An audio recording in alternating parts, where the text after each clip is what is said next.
Menses குளித்து ஒரு 10 நாளைக்கு தான் நிம்மதியாக இருக்க முடியாது.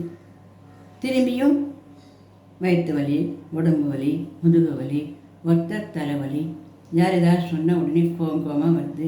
குழந்தைகள் படிச்சுன்னா அதை போட்டு அடிக்கிறது, அல்லது நம்மளுக்கு நிம்மதி இல்லாத தூக்கம் இல்லாத போகிறது, வெத்து போகிறது, ரொம்ப முடியல போல், ரொம்ப நம்ம பக்கம் பாவமாக இருக்க மாதிரி தோன்றுறது. அப்படின்னாக்க இதுக்கு காரணம் உடம்பினுடைய சக்தி குறைவு தான்.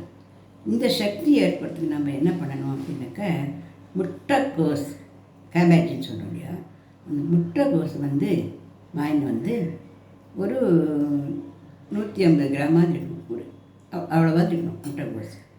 அதை கட் பண்ணி நல்லா மிக்சியில் போட்டு நல்லா அரைச்சி விடணும். அரைச்சி அதை ஒரு ஜூஸ் மாதிரி பண்ணி அதில் 2 ஸ்பூன் தேன் விட்டு சாப்பிட்லாம்.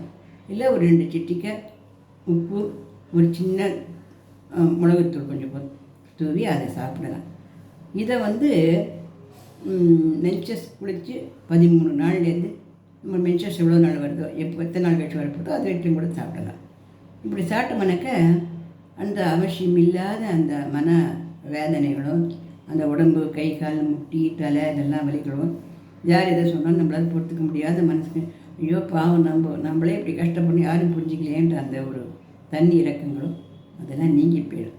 அது ஏன் அப்படி வருது அப்படின்னாக்க வயிறு லைட்டாக புண்ணாகிறது. சில பெண்களுக்கு லேசாக அல்சர்ன்னு சொல்ல முடியாத அது கொஞ்சம் புண்ணுக்கு தான் சமானதாக. அது புண்ணுன்னா புண்ணு இல்லை, அது அடிவயரம்லாம் குழவி கட்டின மாதிரி கனத்துண்டு வலிச்சுண்டு மார்பகமெல்லாம் வலிச்சுட்டு முதுகு கை கால்லாம் வலிச்சுட்டு நடா வாக்கிங் உடம்பே தூக்க முடியல, எல்லாத்தையும் வாக்கிங் போகிற மாதிரி கொஞ்சம் கோபமாக இப்படி இருக்கும். ஆனால் இன்னொரு விஷயம் என்னென்னா வாக்கிங் போகிறது ரொம்ப நல்லது. நம்ம மென்சஸ் குளித்து 13 நாட்கள் ஆகிட்டாலே அதுலேருந்து அந்த அடுத்த பீரியட் வர வரைக்கும் டெய்லி ஒரு 1 ஹவர் வாக்கிங் போகிறது ரொம்ப நல்லது. உடற்பயிற்சி, யோகா இதெல்லாம் இந்த குறைகளை நமக்கு நீக்கி நல்ல ஆரோக்கியத்தை கொடுக்கும். இந்த பதிவு பிடிச்சிருந்தால் லைக் பண்ணுங்கள், ஷேர் பண்ணுங்கள், சப்ஸ்கிரைப் பண்ணுங்கள்.